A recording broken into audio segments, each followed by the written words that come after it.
വൃത്തിയും ശുദ്ധിയും എന്ന് പറയുന്നതാണ് എൻ്റെ വിഷയം. വളരെ വലിയൊരു വിഷയമായിട്ടൊന്നും എടുക്കാനല്ല, ചെറിയ കുറച്ച് കാര്യങ്ങൾ, നമ്മൾ ശ്രദ്ധിക്കേണ്ട കുറച്ച് കാര്യങ്ങളെ പറ്റി പറയാനാണ്. ഇത് പറഞ്ഞതുപോലെ ഒരു പേഴ്സണൽ ഹൈജീനെ പറ്റി ഒരു ക്ലാസ്സോ നമ്മൾ വ്യക്തിശുചിത്വം പാലിച്ചില്ലെങ്കിൽ എലിപ്പനി വരുമെന്ന് പറയാനുള്ള ക്ലാസ്സൊന്നും അല്ല. രണ്ട് വാക്കുകളാണ് ഈ പറഞ്ഞ വൃത്തി, ശുദ്ധി. നമ്മളെല്ലാ ദിവസവും നമ്മുടെ ദൈനംദിന ജീവിതത്തിൽ ഉപയോഗിച്ചുകൊണ്ടിരിക്കുന്ന രണ്ട് വാക്കുകളെ പറ്റിയിട്ട് അതിൽ പക്ഷേ ഇപ്പം കടന്നു വരുന്ന ചില തെറ്റായ ധാരണകൾ, അത്തരം കാര്യങ്ങളെ പറ്റി കുറച്ച് കാര്യങ്ങൾ പറയാം.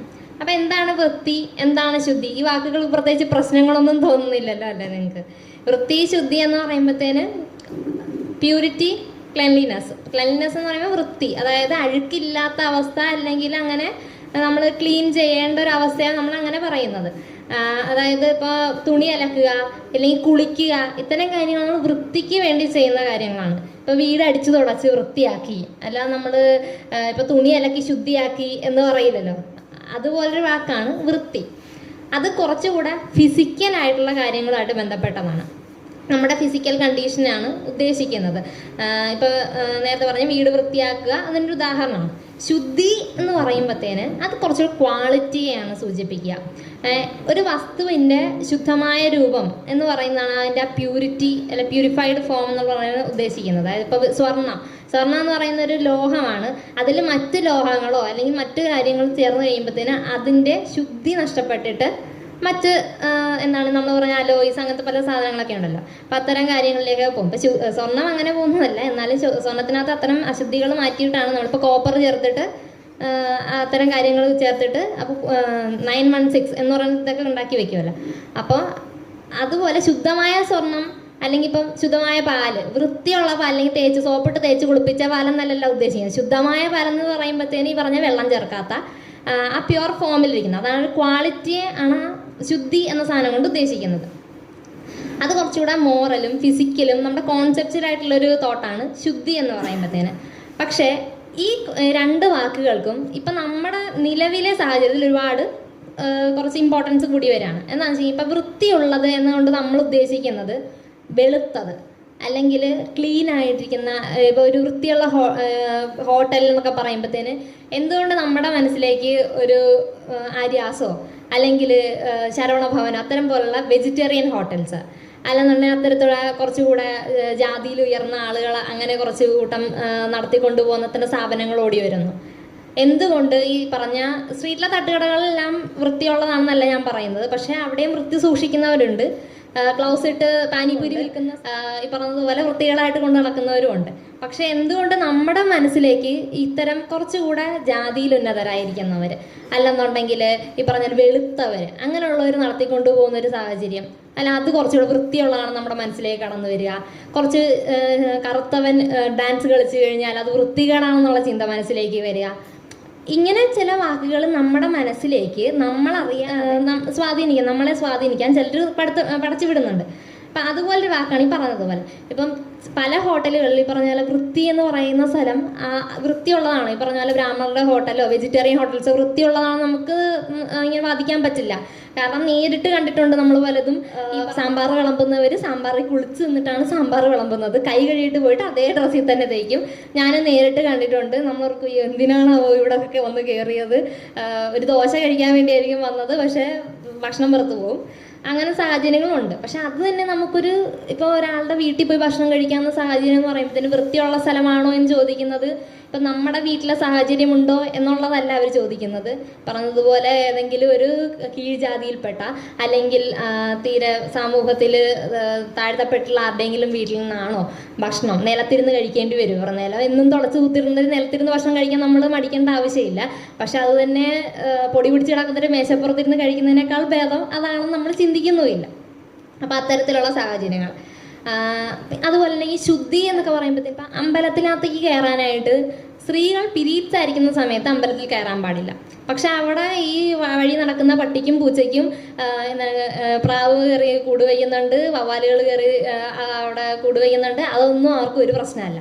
പക്ഷേ വൃത്തി ശുദ്ധി എന്ന് പറയുമ്പോഴത്തേന് പറഞ്ഞ പോലെ സ്ത്രീ പീരീഡ്സ് ആയിരിക്കുന്ന ഒരു സാഹചര്യം എന്ന് പറയുന്നത് ഏറ്റവും കൂടുതൽ പേഴ്സണൽ ഹൈജീൻ സൂക്ഷിക്കണം. എപ്പോഴും നമ്മൾ നമ്മുടെ പേഴ്സണൽ ഹൈജീൻ സൂക്ഷിക്കണം. പക്ഷേ ഇത് പ്രത്യേകിച്ച് ഇൻഫെക്ഷൻസ് ഉണ്ടാവാവുന്ന ഒരു കാലഘട്ടമാണ്.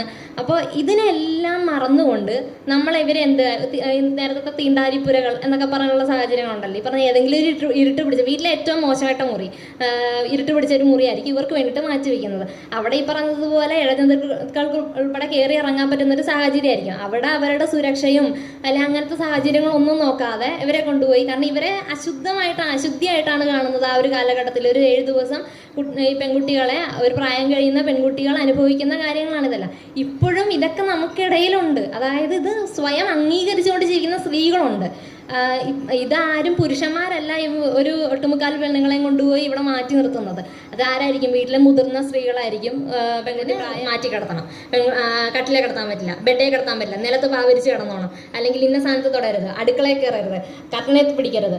ഇപ്പോഴും അത് സൂക്ഷിക്കുന്നവർ നമുക്കിടയിലുണ്ട്, നമുക്ക് കാണാൻ ചെയ്യാം. അത് മുതിർന്നവരുൾപ്പെടെ, ഈ പറഞ്ഞ വിദ്യാഭ്യാസം നേടിയവരുൾപ്പെടെ എനിക്ക് അമ്പലത്തിൽ പോകാൻ പറ്റില്ല, അത് അപ്പം ഞാൻ നീ പോയില്ലെങ്കിൽ എന്താ എന്ന് ചോദിച്ചു കഴിഞ്ഞാൽ അവർ പറയില്ല, ഞാൻ പോയില്ലെങ്കിൽ കുഴപ്പമില്ലടി, പക്ഷേ ഇന്നതുപോലാണ്, ഞാൻ വീട്ടിലില്ലെന്നുണ്ടെങ്കിൽ അമ്മയ്ക്ക് ഇപ്പോൾ സാധനമൊന്നും എടുത്തു വെക്കാൻ പറ്റില്ല, ഇപ്പം ഞാനിങ്ങനെ ഇരിക്കുന്ന കാരണം അമ്മയെല്ലാം എടുത്തു തരണം, എനിക്ക് അലമാരി തൊടാൻ പറ്റില്ല, എനിക്ക് എൻ്റെ വസ്ത്രം, അവനവൻ്റെ വസ്ത്രം നമ്മൾ കഴുകി വൃത്തിയാക്കുക. ഞാൻ എങ്ങനെയാണ് ഈ തുണിക്കടകളിലൊക്കെ ഈ സാധനം ഇട്ട് വിൽക്കുന്നതെന്ന് എനിക്കറിയോ, എവിടെ നിന്നൊക്കെയാണ് ഈ തുണി ചവിട്ടി കൂട്ടിയാണ് ഇവർ ഇങ്ങോട്ടേക്ക് പാഴ്സൽ അയച്ചു വിടുന്നത്.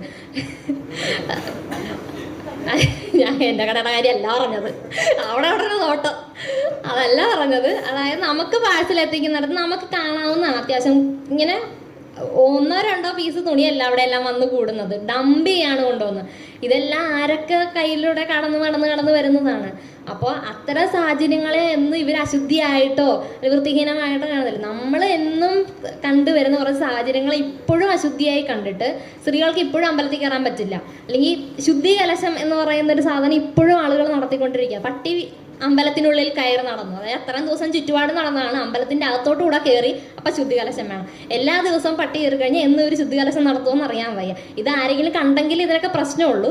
ആരും കാണാതെ പട്ടി കയറി ഇറങ്ങി പലതവണ കയറി ഇറങ്ങി പോയിട്ടുണ്ടാകും. പക്ഷെ ഒരാൾ കണ്ടു കഴിഞ്ഞാൽ അന്നത്തെ ദിവസം അവിടെ ശുദ്ധികലശം നടത്തും.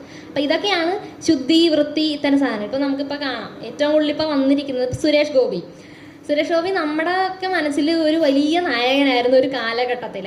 ഈ അനീതിക്കെതിരെ പോരാടുന്ന മേലുദ്യോഗസ്ഥരെ പോലും വഴക്ക് പറയുകയും തെറി വിളിക്കുകയും തല്ലുകയും ചെയ്തിരുന്ന, കീഴ്ജാതിയിൽപ്പെട്ടവരെ ചേർത്ത് പിടിക്കുന്ന അങ്ങനെ ഒരാളൊക്കെ ആയിരുന്നു ഒരു കാലഘട്ടം വരെ സുരേഷ് ഗോപി. പക്ഷേ ഇന്ന് അദ്ദേഹം ഒരു കേന്ദ്രമന്ത്രിയായിട്ട് എന്തൊക്കെ കോപ്രായങ്ങളാണ് ഇവിടെ കാട്ടിക്കൂട്ടുന്നത്. നടന്നു പോകുന്ന വഴിയിൽ ഒരു മനുഷ്യനോട് മാറി നിൽക്ക്, എന്നെ തുടരുത് എന്ന് പറയുമ്പോഴത്തേന് ആ പുള്ളി അവിടെ കീപ്പ് ചെയ്യുന്നത് ഒരു ഐത്തം തന്നെയാണ്.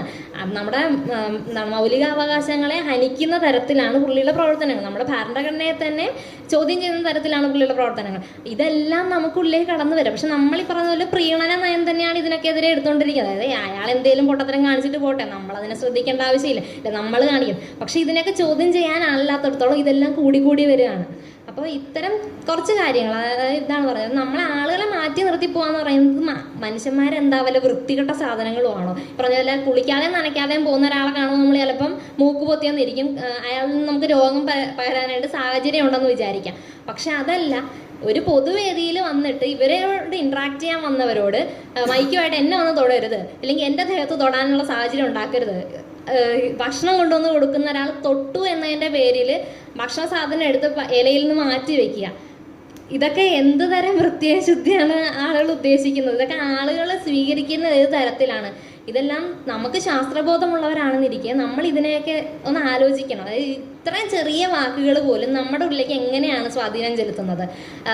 ഈ പറഞ്ഞതുപോലെ നമ്മൾ പേഴ്സണൽ ഹൈജീൻ സൂക്ഷിക്കുന്നത് ഇതെല്ലാം ഓക്കെ, നമ്മുടെ കാര്യമാണ്, അത് നമ്മുടെ വൃത്തിക്ക് നമ്മുടെ ആരോഗ്യത്തിന് ഇതെല്ലാം വേണം, നമ്മുടെ ഫിസിക്കൽ കണ്ടീഷനുണ്ട്. ഇപ്പോൾ കോവിഡ് സമയത്ത് നമ്മൾ ഈ പറഞ്ഞ കൈ കഴുകലും കുളിക്കലും എല്ലാം നടത്തിക്കൊണ്ടിരുന്നത് അത് നമ്മുടെ നിലനിൽപ്പിൻ്റെ പ്രശ്നമായിരുന്നു. പക്ഷേ അതിനെല്ലാം മാറ്റി നിർത്തി ഇപ്പോൾ ഒരാൾ തൊട്ടു എന്നതിൻ്റെ പേരിൽ സാനിറ്റൈസ് ചെയ്യുന്നത്, അല്ലെങ്കിൽ ഒരാൾ കൊണ്ടുവന്ന ഭക്ഷണം അയാളുടെ കൈ പറ്റി എന്നതുകൊണ്ട് മാത്രം ഇലയിൽ നിന്നെടുത്ത് പുറത്ത് കളയുന്നതൊക്കെ അതൊന്നും വൃത്തിയുടെ ഭാഗമായിട്ട് ചെയ്യുന്നതല്ല. മനസ്സിൽ എന്തൊക്കെയോ ഈ പറഞ്ഞതുപോലെ ശുദ്ധി, അശുദ്ധി, അത്തരം കാര്യങ്ങളും നീചമായ ജാതി, ഉത്കൃഷ്ടമായ ജാതി, അത്തരത്തിലുള്ള ചിന്താഗതികളൊക്കെ ഇവർ മനസ്സിൽ സൂക്ഷിക്കുന്നതുകൊണ്ടാണ്. അപ്പോൾ ഇത്തരം കാര്യങ്ങളിലേക്ക് നമ്മൾ യുക്തിവാദികളെന്ന നിലയിൽ, ശാസ്ത്രബോധമുള്ളവരെന്ന നിലയിൽ നമ്മൾ അത്തരം കാര്യങ്ങളിലേക്ക് കൂടെ ചിന്തിക്കണമെന്ന് സൂചിപ്പിച്ചുകൊണ്ട് ഞാൻ എൻ്റെ വാക്കുകൾ നിർത്തുന്നു. നന്ദി.